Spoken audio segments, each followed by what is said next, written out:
Hello guys, channel exam गुरुजी में आप सभी का स्वागत है। आज जो वीडियो लेके आया हूँ मैं, उसके बारे में मैंने अपनी पिछली वीडियो में भी बताया था कि कुछ ब्लड रिलेशन पे जो क्वेश्चन आते हैं उनको डिस्कस करेंगे कि किस तरीके से किए जाएं वो। और काफ़ी महत्वपूर्ण इम्पोर्टेंट टॉपिक है ये एसएससी के पॉइंट ऑफ व्यू से। CGL, CHSL, CPO, junior engineer या स्टेनो जो भी एग्ज़ाम कराती है एमटीएस, एसएससी, उसमें मिनिमम एक क्वेश्चन तो होता ही होता है और कभी कभी दो भी आ जाते हैं। और आने वाले कुछ एग्ज़ाम जैसे केवीएस का एक एलडीसी का होगा या एसआरबी का एलडीसी का है, या फिर कांस्टेबल अभी यूपी कांस्टेबल का नोटिफिकेशन आया है, उसमें भी जो भी क्लर्क के एग्ज़ाम हैं तो उसमें भी ये ब्लड रिलेशन पे क्वेश्चन आते हैं। तो हम इस वीडियो में 10 क्वेश्चन सॉल्व करेंगे और जिनका लेवल अलग अलग होगा, नीचे से ऊपर की ओर बढ़ेंगे। चलिए चलते हैं, देखते हैं कि किस तरीके से इसको किया जाए। सबसे पहले मैं कुछ बातें बताना चाहूँगा जो मैंने अपने बनाया है कि जो ट्रायंगल्स हैं जो हम शो करेंगे, डिनोट करेंगे, वो मेल होगा, ठीक। और सर्किल नहीं बना थी, जो सर्किल होगा वो फीमेल,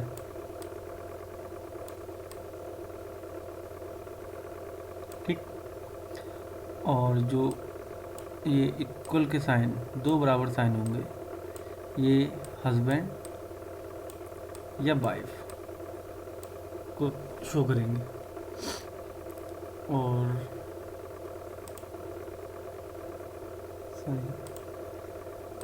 ये केवल एक साइन जो होगा ये ब्रदर और सिस्टर को शो करेगा, ठीक।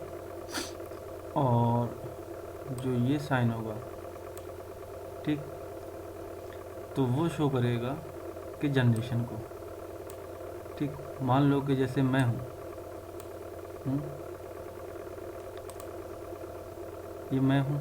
अगर मैं अपने फादर की बात करूँ तो ये ऊपर जाएगा, ठीक, ये फादर हो गया। अगर मैं अपने सन की बात करूँ तो ये वाला साइन ये शो करेगा सन या डॉटर, फादर या मदर। ये क्या करेगा, फादर या मदर, ये सन या डॉटर, मतलब जनरेशन 1। अगर मैं यहाँ 1 मानूँ तो ये 2 हो जाएगा, जनरेशन 3। मतलब एक तरीके से आप कह सकते हैं कि एज, अगर एज ज़्यादा है किसी की तो वो ऊपर को लिखेंगे हम, और एज कम है तो वो नीचे को लिखेंगे, ठीक। आई होप आप समझ गए होंगे। अगर नहीं आया हो समझ में तो वीडियो को बैक करके आप देख सकते हैं। आगे बढ़ते हैं। जैसा कि मैंने पहला क्वेश्चन लिया है, पहला क्वेश्चन में बोला कि एक औरत की ओर इशारा करते हुए राम कहता है कि वो मेरी माता के पति की माता की पुत्री है। उस औरत का राम से क्या संबंध है? तो सबसे पहली बात राम है, राम को हम डिनोट करेंगे इससे, और जो औरत है इसको डिनोट करेंगे सर्किल से। एक औरत की ओर इशारा करते हुए राम कहता है कि वो मेरी माता की, यानी कि राम की माता की। तो अगर हम इस ट्रायंगल में देखें तो ये राम हो गया। इसकी माता है तो ऊपर जाएंगी क्योंकि एज में ज़्यादा है, और वो आएंगी सर्किल में क्योंकि माता जो है फीमेल है, ठीक। अब क्या बोल रहा है कि वो मेरी माता के पति की, पति के लिए ये साइन था, पति मेल होगा तो ट्रायंगल, ठीक। और माता, पति की माता, पति की माता है तो ऊपर जाएंगी, और ऊपर जाएंगी तो ये सर्किल में आएंगी, ठीक। पति की माता की पुत्री है, पति की माता की पुत्री है, तो पुत्री है तो यहाँ पे आएगी और साइन ये होगा, यानी कि सिस्टर, इसकी किसकी भी, ये इसकी सिस्टर हुई। अब पूछा क्या गया है, उस औरत का राम से क्या संबंध है, यानी कि इस औरत का राम से क्या संबंध है। तो ऑप्शन हम देखते हैं। ऑप्शन है पहला बुआ, दूसरा पुत्री पौत्री, तीसरा बहन और चौथा पुत्री। तो जो ऑप्शन ए है, राम की बुआ होगी ये। ठीक, आई होप समझ में आया होगा। अगर ना आया हो तो फिर से वीडियो को बैक करके इसको रिवाइंड करके देख सकते हैं। नेक्स्ट क्वेश्चन की तरफ बढ़ते हैं, जिसमें बोल रहा है कि एक व्यक्ति की ओर इशारा करते हुए मोहन एक औरत से कहता है, मतलब कोई तीसरा व्यक्ति खड़ा हुआ है और मोहन एक औरत पास में खड़े हुए हैं, तो वो मोहन तीसरे व्यक्ति की तरफ इशारा करते हुए उस औरत से कहता है कि उसकी माँ तुम्हारे पिता की एकमात्र पुत्री है।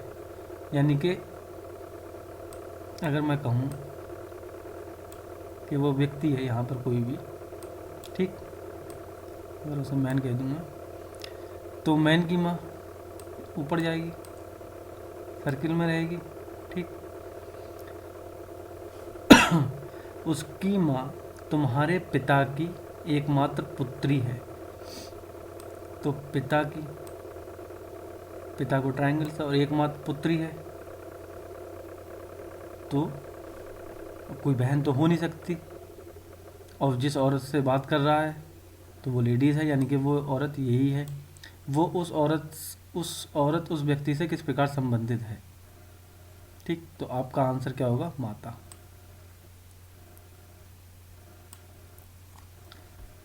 अगले क्वेश्चन की तरफ बढ़ते हैं, जो कि कह रहा है कि ए और बी भाई हैं।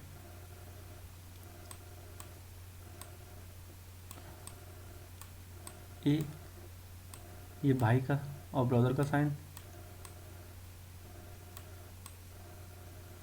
बी भाई हैं, सी और डी बहनें हैं। तो ए और बी का कोई कनेक्शन दिया नहीं है सी और डी के साथ, तो ये अभी के लिए इतना छोड़ देंगे। आगे बढ़ते हैं, ए का पुत्र डी का भाई है। ए का कोई पुत्र है, वो डी का कौन है, डी का भाई है। और डी के बारे में कुछ बताया नहीं गया कि वो लड़का है कि लड़की है, मेल है फीमेल है, कुछ बताया नहीं गया। ठीक, और अब हम पिछली वाली जो लाइन हमने स्किप की थी उस पर चलते हैं। सी और डी बहनें हैं, तो इस वाली लाइन में बताया गया कि ये बहनें हैं, मतलब फीमेल है, तो ये सर्किल के अंदर आएंगी। ठीक, आप सर्किल पे ना जाएं, आप कॉन्सेप्ट को समझें बस। सी और डी बहनें हो गई। अब क्या पूछ रहा है, बी का इसका सी से क्या संबंध है। तो बी कौन हुआ, सी का। अगर ए इन सबका फादर है और ए का बी भाई है, तो बी कौन हुआ, बी चाचा होगा, ऑप्शन ए। नेक्स्ट, एक आदमी का परिचय देते हुए एक औरत कहती है, एक आदमी का परिचय देते हुए एक औरत कहती है, वो मेरी माँ, यानी कि औरत, इसकी कोई माँ, वो भी सर्किल में, की माँ का एकमात्र पुत्र है, यानी कि ये इसका भाई होगा, इसकी माँ का, उस औरत का। तो उस औरत का व्यक्ति से क्या संबंध है।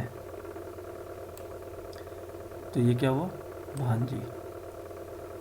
ये भांजी इस आदमी की भांजी होगी।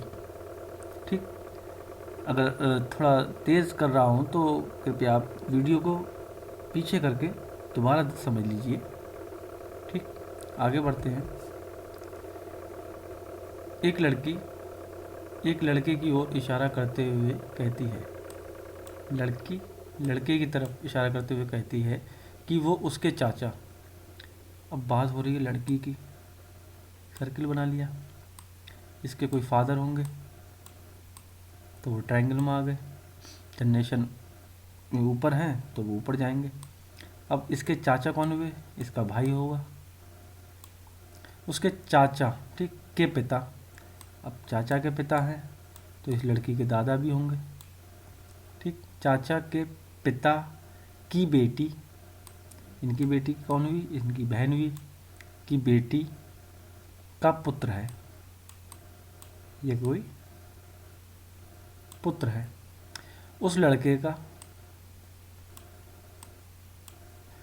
उस लड़की से क्या संबंध है, तो वो कज़िन भाई हुआ, फुफेरा भाई हुआ, क्योंकि ये बुआ है और बुआ का लड़का फुफेरा भाई, ठीक। नेक्स्ट, दीपक जो है वो रवि का भाई है,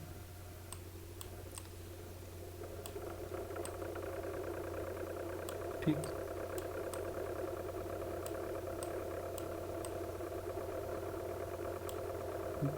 रीना अतुल की बहन है, तो रीना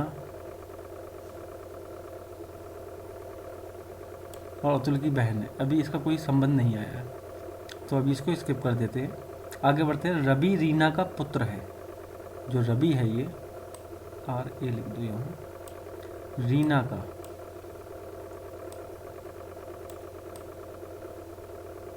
ठीक है, RI कर दो इसको, रीना का पुत्र है। और रीना किसकी बहन है, अतुल की बहन है,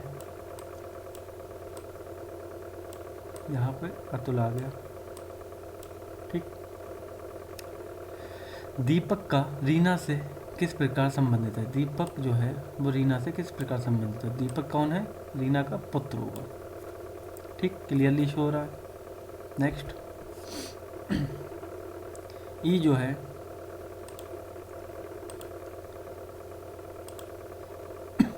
ए का पुत्र है, ई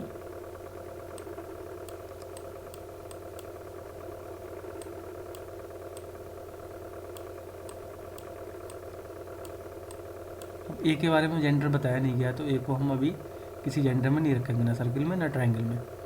डी जो है बी का पुत्र है, डी के बारे में कोई कनेक्शन है नहीं ए से और ई से, तो अभी इसको स्किप कर देंगे। ई का विवाह सी से हुआ है, अब ई मेल है तो विवाह जो होगा वो किसी लड़की से होगा, और सी क्या है, ऑटोमेटिक गर्ल हो गई, फीमेल हो गई। सी जो है बी की पुत्री है, बी का भी कोई जेंडर नहीं दिया गया है अभी, ठीक। सी जो है बी की पुत्री है। अब अगर हम पहले जो लाइन हमने स्किप की थी उस पर जाएँ तो डी जो है बी का पुत्र है, यानी कि डी यहाँ आ गया। अगर हम इसमें रखें डी को, तो हमको क्या बताना है, डी का ई से क्या संबंध है, तो ब्रदर इन लॉ यानी कि साला हुआ, ठीक, क्लियरली शो हो रहा है। कोई डाउट है कुछ हो तो प्लीज़ इसको दोबारा बैक करिए, देखिए, तब भी समझ में ना आए तो कमेंट में ज़रूर लिखें। नेक्स्ट, ए जो है बी का भाई है, ए बी का भाई है, ठीक। बी का कोई जेंडर नहीं दिया गया है अभी, तो हम अभी कोई जेंडर डिफाइन नहीं करेंगे इसका, ना ट्रायंगल ना सर्किल अभी। बी जो है सी का भाई है, अब इस वाली लाइन में बी का जेंडर डिफाइन कर दिया, सी का नहीं किया है, ठीक। नेक्स्ट लाइन में कह रहा है कि डी जो है ए का पिता है,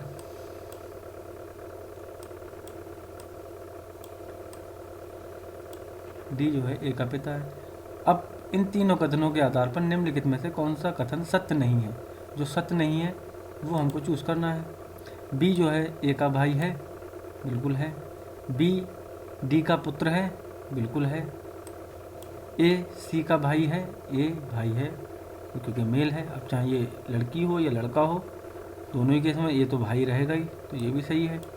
सी ए का भाई है, अब सी का जेंडर जो है वो डिफाइन नहीं है, तो हम इसको बोल नहीं सकते कि बहन है कि भाई है सी, तो जो आंसर होगा वो हमारा डी सही होगा, ठीक। क्वेश्चन है कि एक परिवार के 6 सदस्य हैं, ABCDEF के बीच संबंधों का अध्ययन कीजिए। एक पुरुष और एक महिला, नंबर 1 जो है वो पुरुष और महिलाओं की संख्या बराबर है। पहली कंडीशन दे दी कि 3 और 3 है, दूसरी क्या है कि ए और ई एफ के पुत्र हैं। अगर मैं कहूँ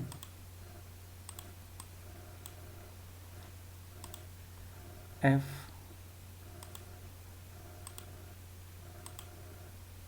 के बारे में अभी हमें कुछ बताया नहीं गया है, बट इसकी नीचे जनरेशन जाएगी, पुत्र है तो ए और ई।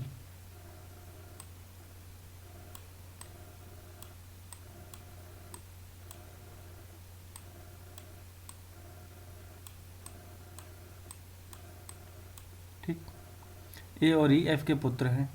तीसरी कंडीशन है कि डी जो है 2 बच्चों की माँ है। तो अभी डी का कनेक्शन है नहीं, इसको अभी स्किप कर देते हैं, आगे बढ़ते हैं। एक लड़का और एक लड़की है जिसकी 2 बच्चों की माँ है। ठीक, चौथा कह रहा है कि बी जो है ए का पुत्र है।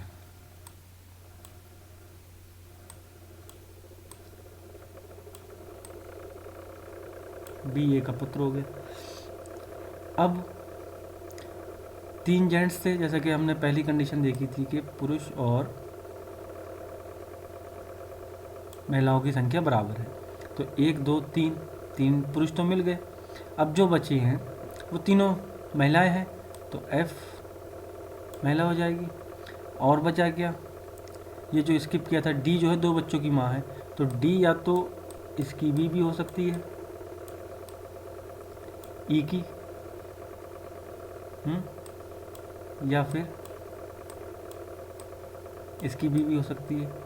बट जो नीचे कंडीशन दी गई थी कि ए का पुत्र है, एक बात और गई थी कि डी 2 बच्चों की माँ है और एक लड़का एक लड़की है। ठीक, तो अगर हम इसकी बीवी बनाएंगे तो केवल एक ही सदस्य बच रहा है और वो भी फीमेल है, और एक मेल और चाहिए, तो हो नहीं सकता पॉसिबल कि वो ई की वाइफ बने, तो ये तो ख़त्म हो जाएगा। ठीक, जो यहाँ पे आएगा वो होगा ए बी सी। ठीक, अब देखते हैं क्वेश्चन में जो इन्होंने दिए थे ऑप्शन, वो कौन से ऑप्शन सही हैं। ए बी और सी सभी महिलाएं हैं, ए तो नहीं है, बी भी नहीं है, सी है केवल, तो ये ऑप्शन गलत हो गया। ए डी का पति है, हाँ ए डी का पति है बिल्कुल, और ये ऑप्शन सही है। फिर भी एक बार हम चेक कर लेते हैं बाकी के ऑप्शन भी। डी जो है एफ का ग्रैंडफादर है, डी एफ का ग्रैंडफादर नहीं है, एफ तो इसका ससुर हुआ, सॉरी सास हुई।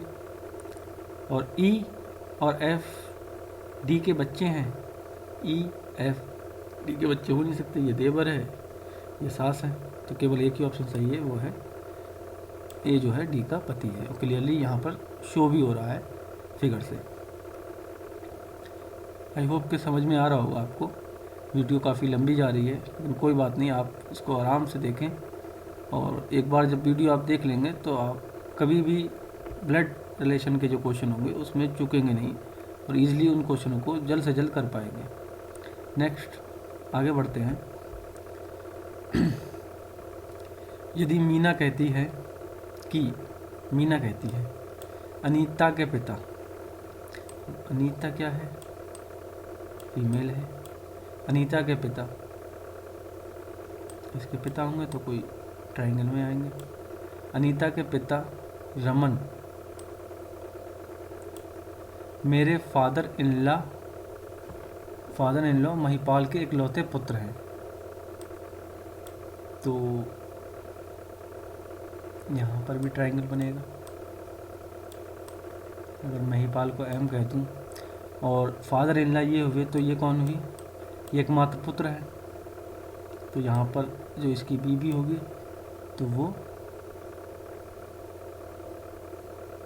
मीना होगी, क्योंकि मीना बोल रही है अनीता के पिता रमन मेरे फादर इन लॉ के इकलौते पुत्र हैं। तो हाँ, फिर आगे कंडीशन कह रही है, तो अनीता की बहन बिंदु, इसकी कोई बहन भी है बिंदु, महिपाल से किस प्रकार संबंधित है, यानी कि इसका रिलेशन इससे क्या है, ठीक। तो चेक करते हैं, भांजी, भतीजी न, पुत्री, पत्री न, इनमें से जो है डी ऑप्शन जो है इनमें से कोई नहीं। तो महिपाल से किस प्रकार संबंधित है? महिपाल की कौन है? ये पौत्री है, यानी कि लड़के की पुत्री, ठीक। आगे बढ़ते हैं, ग्रैंड डॉटर जिसे बोलते हैं। नेक्स्ट क्वेश्चन है कि निम्नलिखित जानकारी को सावधानी पूर्वक अध्ययन कीजिए और प्रश्नों के उत्तर दीजिए। एक परिवार में 6 सदस्य हैं, ए, बी, सी, डी, ई, एफ। इनमें से 2 विवाहित हैं, ठीक। 2 विवाहित हैं, तो 2 विवाहित हैं तो 4 लोग हो गए, 2 कपल हैं तो, और 2 वैसे बच्चे। डी जो है ए की दादी है। अगर यहाँ से लेके चले हम, डी जो है ए की दादी है, और बी की, सॉरी, ए की दादी है ना, तो यहाँ पर ये ब्लैंक आएगा, कुछ भी हो सकता है। और इसके नीचे अब होगा दादी होगा, तो फिर ये जाहिर सी बात है सर्किल तो नहीं आएगा, क्योंकि फिर नानी के लिए सर्किल आता, ठीक। क्या बोला कि डी जो है ए की दादी है और बी की माता है। अब बी या तो मेल भी हो सकता है, फीमेल भी हो सकता है, तो अभी हम इस बी को रहने देंगे। सी जो है बी की पत्नी है। अब हमको कंफर्म हो गया कि ये बी होगा यहाँ पे, ठीक। और सी जो है इसकी पत्नी है, और एफ की माता है ये। एफ का अभी जेंडर नहीं दिया गया है, तो जेंडर हम नहीं बताएंगे, लेकिन इनमें रिलेशन है भाई बहन का। एफ ई की पोती है। अब एफ जो है ई की पोती है, मतलब ये फीमेल हो गई। और एफ कौन है? एफ ए की पोती एक ही सूरत में हो सकती है कि एफ जो है वो इनका दादा होगा, तभी तो पोती कहलाई जाएगी, ठीक। अब हम देखते हैं कि क्वेश्चन इसके क्या कह रहे हैं। सी ए से किस प्रकार संबंधित है, ठीक। नीचे वाली स्लाइड में चलते हैं, तो सी जो है ए से किस प्रकार संबंधित है, तो सी जो है ए की माता है, ऑप्शन सी, ठीक। क्वेश्चन नंबर 2, इस परिवार में कितने पुरुष सदस्य हैं, मतलब पुरुषों की संख्या पूछ रहा है, तो 1, 2 और 3, ठीक। तो 3 पुरुष हो गए। नंबर 3, निम्नलिखित में से क्या सत्य है? ए एफ का भाई है, देख लेते हैं। ए जो है एफ का भाई है। ए एफ की बहन है, नहीं। डी के 2 पोते हैं, चेक कर लेते हैं। डी के एक ही पोता है, एक पोती है। इनमें से कोई नहीं, तो ये ऑप्शन ए सही है। नंबर 4 कह रहा है कि निम्नलिखित में से कौन सा विवाहित दाम्पत्य है, तो ई और बी, ई और बी तो नहीं है, बी और सी है, ठीक। डी और ई, डी और ई भी नहीं है, डी और एफ है। सी और डी, सी और डी, सी और डी भी नहीं है। तो इसमें से जो ऑप्शन है, option D, sorry option D तो हो नहीं सकता, निर्धारित तो कर सकते हैं हम, निर्धारित कर सकते हैं ना। फिर से चेक करते हैं, सी और डी, बी और सी है, डी और ई, डी और ई है। सॉरी देखो ये गड़बड़ हो गई, 2 एफ कर दिए हैं जिस वजह से ये नहीं मिल पा रहा था। एफ जो है ई की पोती है, तो यहाँ पर ई होगा, ठीक। तो डी और ई, ऑप्शन बी इसका करेक्ट आंसर होगा, ठीक। दोस्तों आज की वीडियो में इतना ही। ये 10 क्वेश्चन थे जो मैंने लिए थे, और इससे ज़्यादा टफ क्वेश्चन नहीं आ सकेंगे, कोई भी क्वेश्चन पेपर हो। इस वीडियो को आप 2 बार 3 बार 4 बार जितनी बार भी देखें, अपने एक बार इसको टिप पे ले लें, जितनी बार भी देखना पड़े आपको। और बहुत ही इजी मेथड है ये, इससे बहुत जल्द क्वेश्चन सॉल्व होंगे। आज की वीडियो में इतना ही रखते हैं, और प्लीज़ आप कमेंट बॉक्स में ज़रूर लिखें कि आपको ये वीडियो कैसी लगी, और इस वीडियो को लाइक करें, शेयर करें ज़्यादा से ज़्यादा। और जो भी फर्स्ट टाइम हमारी वीडियो देख रहे हैं तो वो चैनल को सब्सक्राइब करें, और साथ ही बेल आइकन वाले साइन पर क्लिक ज़रूर करें, उसको क्लिक करना ना भूलें, ताकि जो हमारी आने वाली वीडियो है उनका नोटिफिकेशन आपको मिलता रहे। आज के लिए इतना ही, धन्यवाद।